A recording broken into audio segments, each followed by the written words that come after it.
Chapter 4, Rage at the Metro. You race to the metro station that has recently been targeted by the Boston arsonist.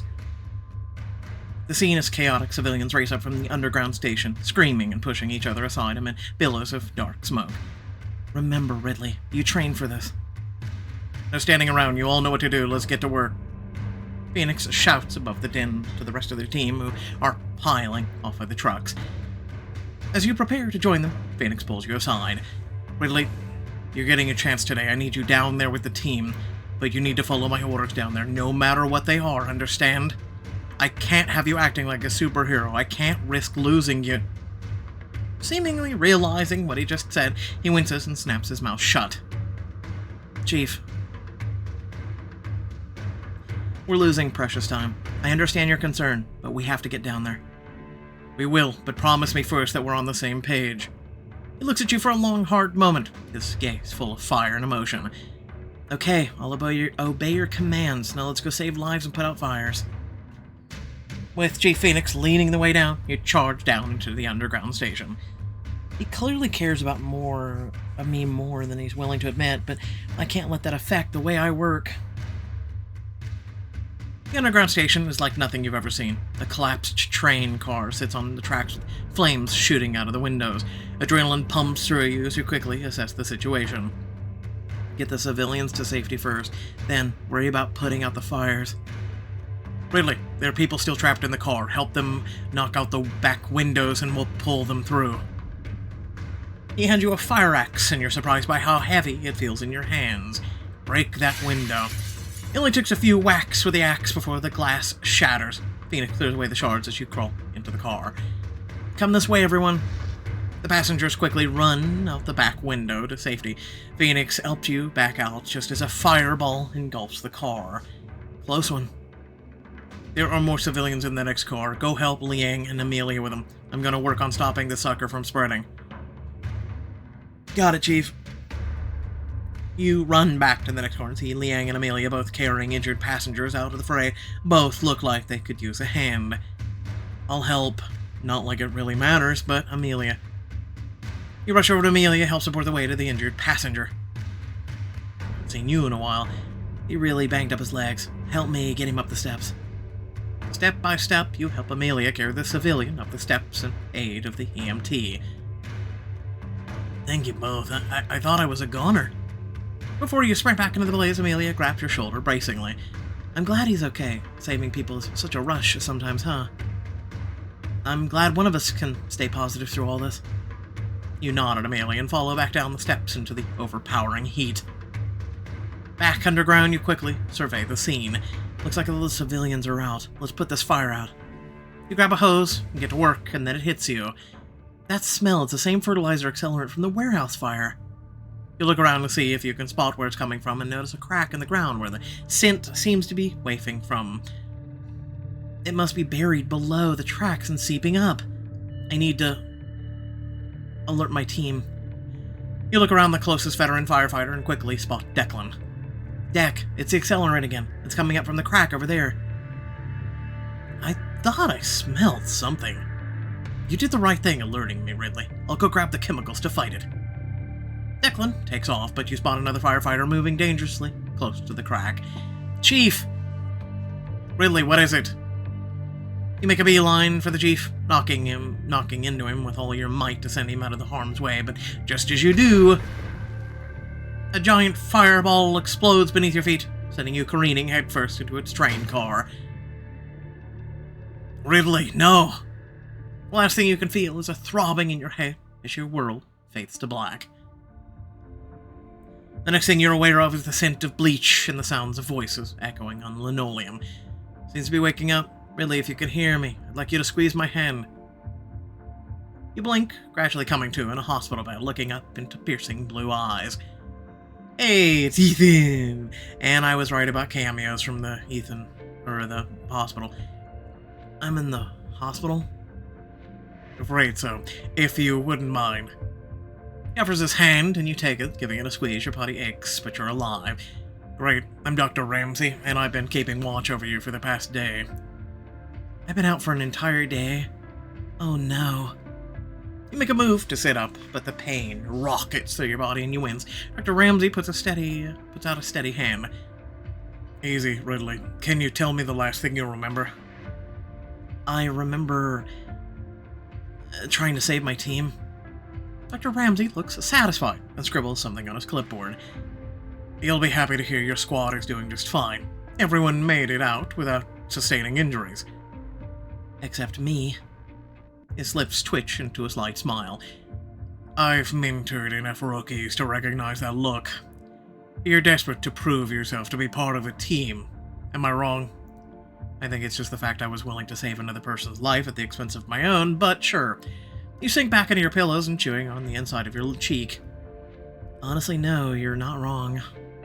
Ambition is good, Ridley, but you're in a very dangerous line of work. A little restraint goes a long way. I have a feeling I'm going to hear the same thing from my boss. This gets a small laugh out of the doctor as he continues to check your vitals. Ah, Chief Phoenix. Charming guy. Nearly bit my head off when I told him he couldn't see you. Your stomach does a somersault at Dr. Ramsey's words. Chief Phoenix is worried about you? Yes, you're a part of his team. That or he's desperate to chew me out. Anyway, you got lucky. You'll be back in action in no time. Though, I'm curious. What the hell possessed you to jump into an explosion? Well, I had to protect someone on my team. My battalion chief was backing towards it.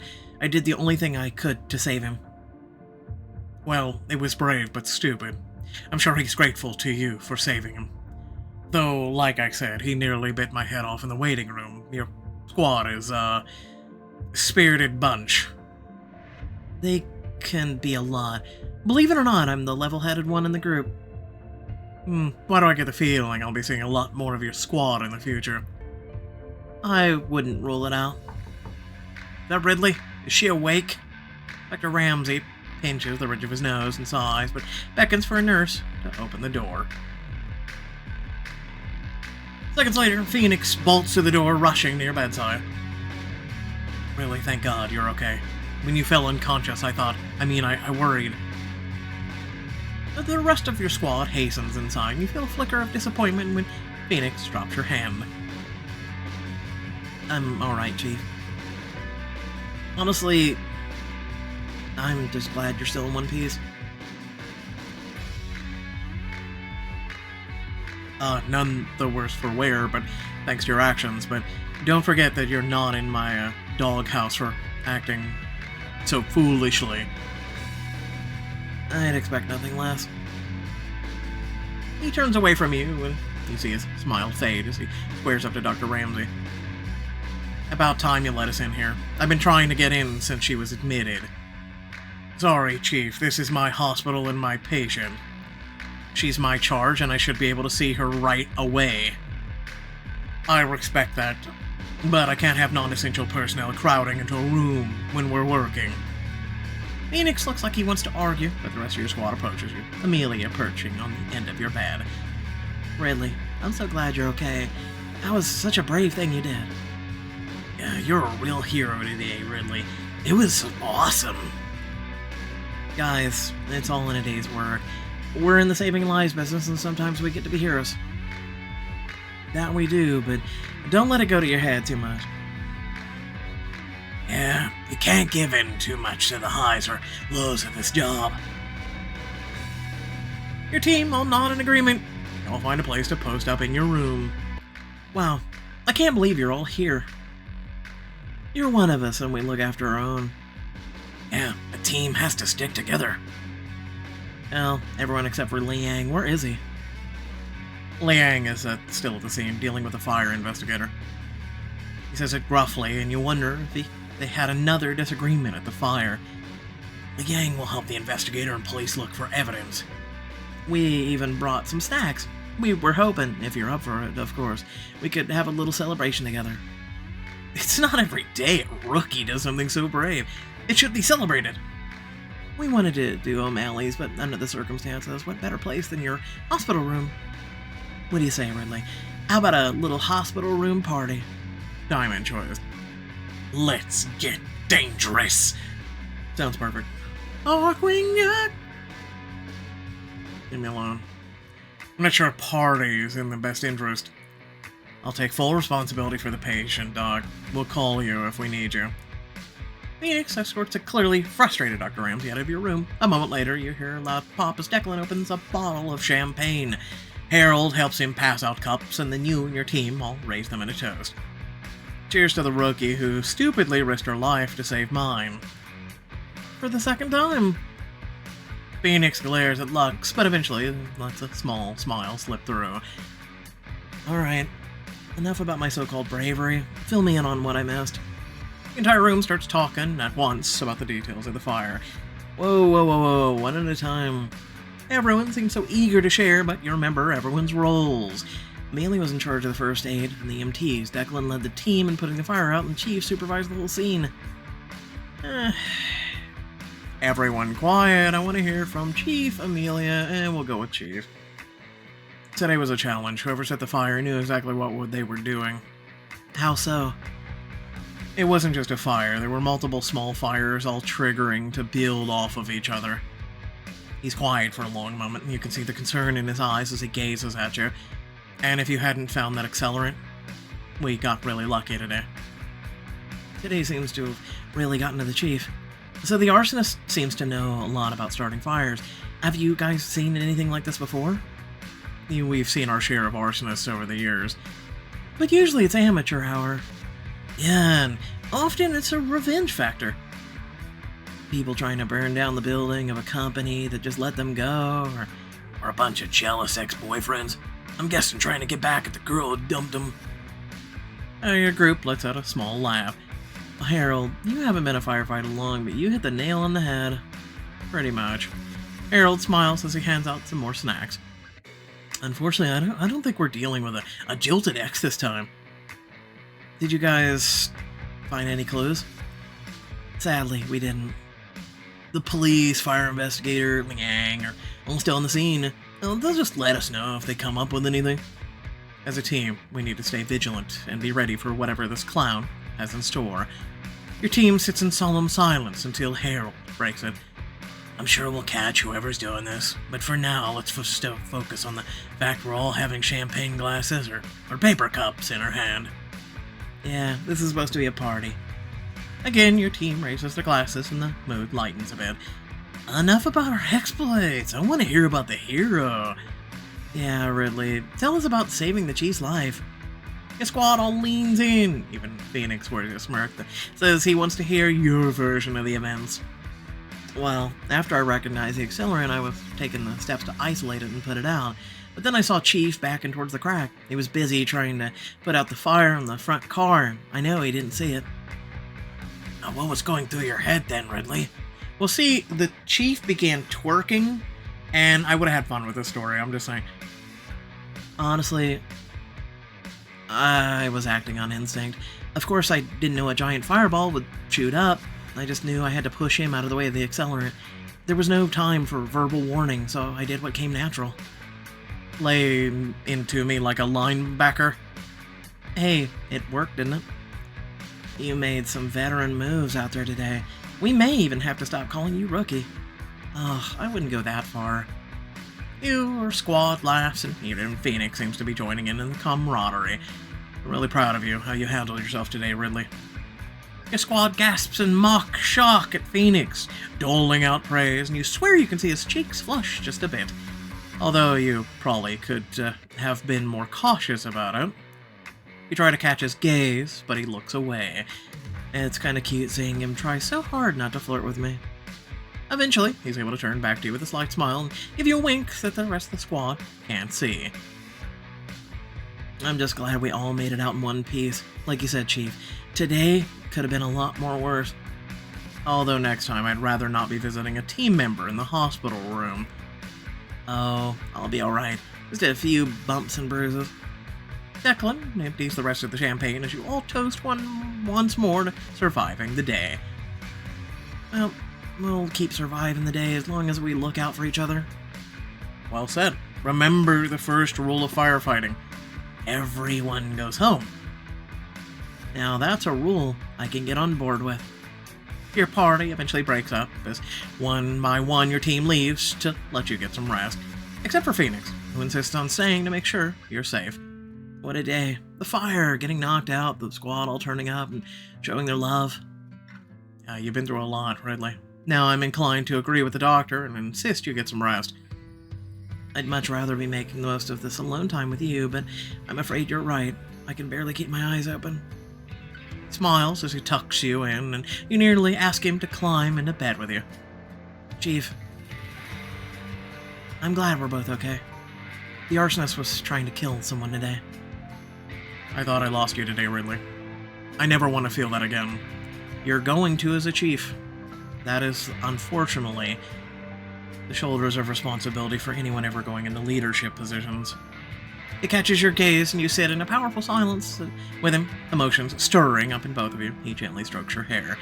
But I'm serious about getting some sleep. Your body needs it. Despite wanting to stay up a bit longer with him, you close your eyes and quickly drift off to sleep. You rest well in your hospital bed and awake the next morning with only phantoms of your previous pain. Oh man, it must be nice. You yawn and stretch, then startle when you notice Phoenix sleeping in a chair by your bed. He stayed here all night. He must have been really worried about me. You start getting dressed and Dr. Ramsey walks in, surprised to see you on your feet.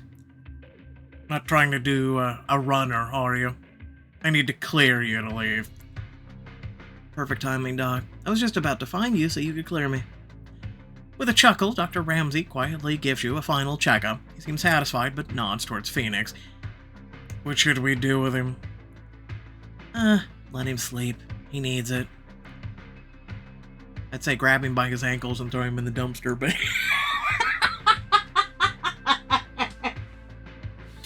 Listen, you gotta have humor in life.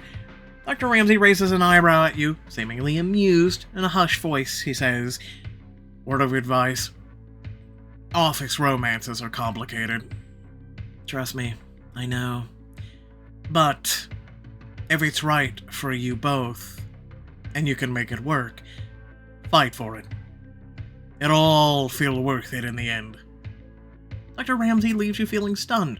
You turn back to the still sleeping Phoenix. Yeah, I'll be nice. You lean down, place a gentle kiss on his forehead. He stirs a little bit, but doesn't wake up. Why do you have to be my boss? There has to be a path for us, right? Sweet dreams, Chief. After stopping home for a quick shower, you head to the one place you want to be more than anywhere else, your firehouse. Ridley, what are you doing here? We figured you'd at least take a day or two to recover. Nonsense. My injuries weren't too serious, and besides, there's an arsonist on the loose and I'm here to work. Great. You can help me give Smokey a bath. Or you can help me sweep up the engine room. I'll help. The dog does not need help with a bath. Let's help Amelia. Great. Come on. I'll grab the brooms. Before she hands you a broom, though, she hesitates. Are you sure you're feeling okay, Ridley? I'm fine, Amelia. Now let's get to it. You and Amelia sweep up the engine room while the rest of the squad gathers around, all of them wanting to be in your presence. So, how many interviews did you give this morning? Interviews for what? You were the hero of the Metro Fire! Like, I figured all the local news stations would be standing in line to talk to you. No, nothing like that. You look around at your squad. They're all looking doe-eyed at me like I'm some celebrity. Listen, everyone, I just did my job yesterday. I'm not a superhero. That's not what I heard. Liang walks into the station. He looks relieved to see you and then offers a curt nod. Glad to see you back where you belong, Proby. Thanks. Coming from you, that means a lot. Do you have any updates on the arsonist? Liang shakes his head solemnly. Unfortunately not. He didn't leave us any clues, and the investigators are flummoxed. We'll catch the guy, Liang. Yeah. Give him what for when he's got coming. Your team rallies around Liang, swearing to bring the arsonist to justice when the firehouse doors swing open and the chief bursts through. Uh-oh. He scans the room, and when his gaze lands on you, He heaves a sigh of relief. Without another word, he takes you by the forearm and leads you to his office, shutting the door behind you. Do you know how scared I was when I woke up and you weren't there? How worried? Uh-oh. He is shaking as he paces his office, never looking away from you. You were sound asleep. I didn't want to wake you. He shakes you off as if the excuse isn't good enough. I didn't think me leaving would bother you. He finally stops pacing and his face paints an awful picture, like your words wounded him. Of course it bothered me. Don't you see how bothered I've been having you here this whole time? Wait, are we still talking about the hospital? All I do is think about you, Ridley. And how I'm your boss. I can't touch you, I can't kiss you, I can't hold you. It's absolute torture, Ridley. You lock eyes with him, all your feelings bubbling to the surface. Oh, it's sweet, he admitted his feelings. I want to tell him I understand. Don't you see that I feel the same way? All I want to do is every time I see you run into your arms. But how do you not do it? How do you laugh and carry on with everyone?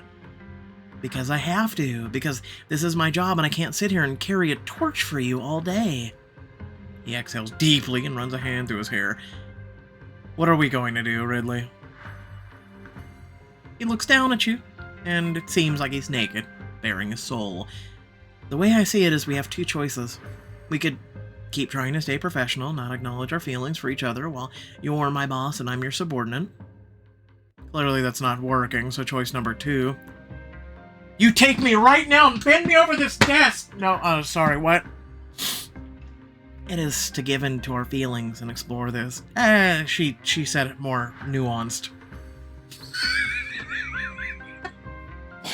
I hope I made each and every one of you that watch this shit giggle. This time it's Phoenix that strokes your cheek, fiery passion building in his gaze.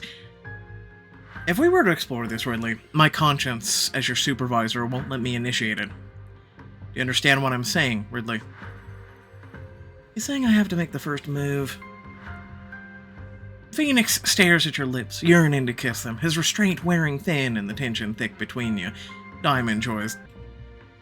Is this going to be like one of those, no, Ridley, stop kissing me. Oh, no, yeah, this is against my conscience, as they just continue kissing. You give in in the moment, your lips crashing to his in an unbridled heat and passion. I need you, Ridley. He kisses you back with everything he has, his tongue begging for entrance to your mouth. You let it in, feel his hand come around and cup the back of your head. You carry on like this for a long moment. It feels like the kiss is never going to end, but eventually he pulls back. God, how I've missed your lips, Ridley. You have no idea how often I think about doing that to you in this office. We're not done. In one swipe, he clears everything off his desk. He stands there for a moment with an impressed look on his face. I always wanted to do that. I think everyone does. Follow his lead, you climb onto the desk. Phoenix on top, B on top. I saved his ass during the fire. Phoenix on top. He lied down, pulling him on top of you. This time it's his lips that claim yours as they're locked in another and hot embrace. You feel the hard desk beneath your back. You push up into him, tasting his tongue. This is so hot, kissing Phoenix right here in his office.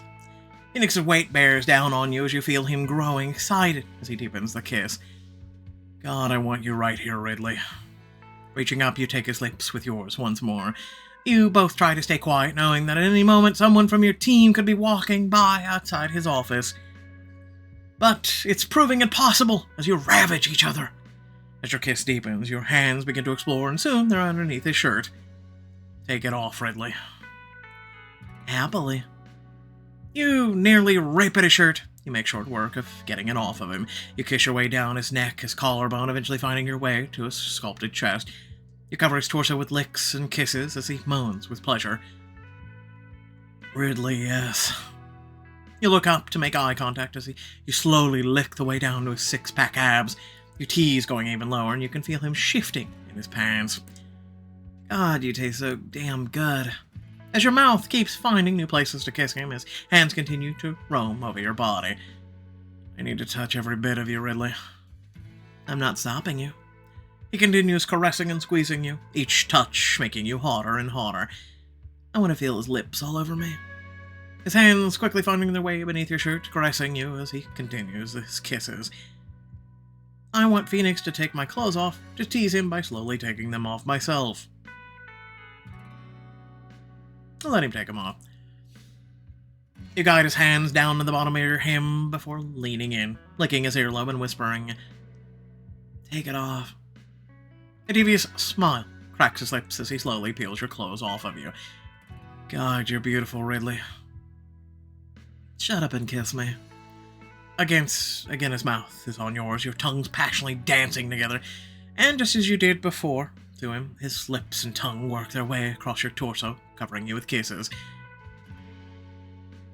He looks up at you before cupping your chest and kissing your heated flesh. He takes his time, kissing every inch of you he can reach. Don't stop. Your moans only make his kisses hotter and begin to think just how far you can take it in here. I want to taste every inch of you. As much as you both seem to want to give in to your basest desires, you eventually pull back and sit up. It takes a moment for you to catch your breath as you question what you're about to say. Chief, we have to stop. There's just too much of a chance of getting caught. Phoenix sits up next to you, catching his breath, his eyes roaming over your body. As if on cue, you hear footsteps outside of his office, but they pass by quickly. They were probably eavesdropping and suddenly ran. You're right, Ridley. But you don't know how badly I need this. Chief, we both needed it. Every night I've been going home lying in bed thinking about when this would happen. Don't tease me with that image. He laughs, but you can tell it's filled with melancholy. Phoenix is quiet for a long moment as he considers you. As much as I want to, I'm not allowed to date a subordinate. His eyes look at you longingly, and you can see the pain in them. Chief, I won't risk your position. You've worked so hard to get where you are. I won't be the reason your career and reputation are ruined. Really, I would never blame you if that ever happened. Oh, yes you would. Don't bullshit me. Everyone does. Maybe not, but I sure would blame myself. Phoenix is silent for a long moment, his eyes searching yours for understanding. Eventually, he speaks softly. I guess we're in agreement then.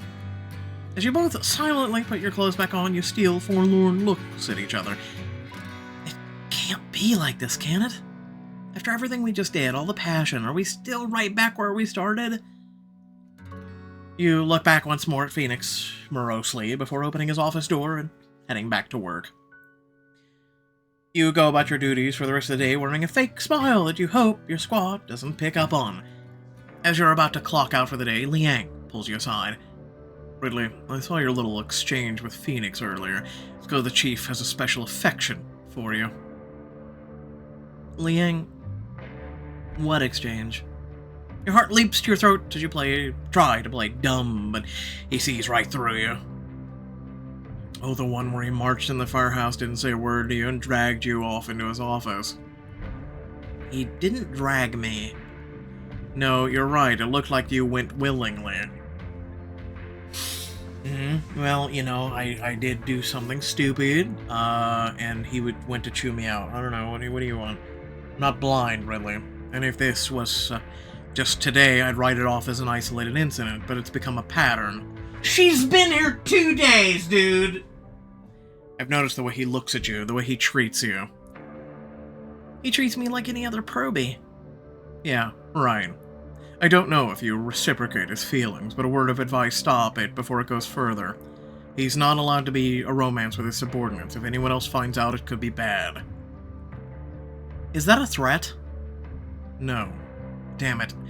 It's just, I know that if this station isn't turned around, Phoenix could lose his job. And if that happens, well, it just so happens I'm qualified to replace him. There for a minute, I thought in the prior statement you were a good guy, and now you're an asshole. With that, he walks off, leaving you to wonder just how dangerous he could be. You need to warn Chief that Liang is gunning for him and us. I'm shocked. Really? Not really. Anyway, without further ado, thanks for watching. Please remember to like, share, and subscribe. Head down the description. Plenty of things to check out, ways to support, and whatnot. Without further ado, I hope y'all laughed. Listen. Listen. Okay? In case some of you are going, I don't know, it ruined my experience. Okay, listen. I have been straight-faced, hardly commenting or anything else during the 6 going on 7 years of doing choices. Typically, I leave comments for the end of the video. However, as choices writing has got significantly worse, and I'm trying really hard to continue to try and enjoy this shit, I kind of take the Robin Williams approach on this, okay? I can only stay straight-faced and serious for so long before I get into, like, a mood anymore with this app, okay? Long story short is, Robin Williams said it is himself the best, okay? He said that when he did the really serious films and everything else like that, it was extremely draining to him. However, he felt that when he went out there and he did comedy shows and he made people laugh on set and everything else, it reinvigorated him and everything else. Listen, I am the only channel on the planet, 8 billion people, that literally and figuratively does what I do. Not just reading, but also voicing and anything and everything else that I do. No one else does what I do. Anyone can go and go tap, tap, tap, tap, tap. You yourself, who's watching this video right now, could go start a channel right now and start recording your playthroughs and put it up, okay? It's not that bloody hard, okay? Really, there's tons of things to record your gameplay. You can do it on your PC, you can do it on your phone, you can do it on your tablet, okay? Not that bloody hard, okay? Plenty of people do it. There's dozens of channels. I am literally and figuratively the only channel on the face of the planet out of 8 billion people that actually do what I do. On top of the over 4,000, going on 5,000 videos of gameplay and everything else. So, again, just saying. So in case someone somewhere, because I typically get comments and then people get pissed and unsubscribe or whatnot, because basically I maybe add something. It's called fun, okay? Otherwise, mute the damn video. I don't know what to tell you, but I'm just... It's either that or I stop reading. I'm gonna be honest with you. Like, I'm to the point where your choices are... I just continue doing the voices, the reading, and everything else. And yeah, I'll chime in here and there. I try to keep it to a very minimum or whatnot. But it's either that, or I can keep doing that, or I quit. Like, I'm just going to upload videos and tap, tap, tap until I eventually get burnt out, and then I quit literally this channel. I quit this platform. So, I'm willing to keep doing this until my dying day, right? Or I can just quit now. So, yeah, no, let me know in the comment section below, right? Aside from that, if you actually enjoy what I do, please consider supporting. I can't stress this enough. That viewers like you who share this channel, who get the word out that I even exist, listen, it means everything to a content creator. It literally and figuratively can be the life or death of a channel if you, as a member, do not actively kind of like promote. If you actually enjoy things, if something made you laugh, if something made you feel good, share it with the world. I cannot stress this enough. Because if you do not, my channel will also die. So hey, look, I could keep doing this until the day I die, but hey, guess what? If no one's willing to come to the channel and this slowly dies, then I might as well just die a little sooner or quit now. Again, I'm just being straightforward with you. Otherwise, thank you all for watching. Catch you all later. Peace out.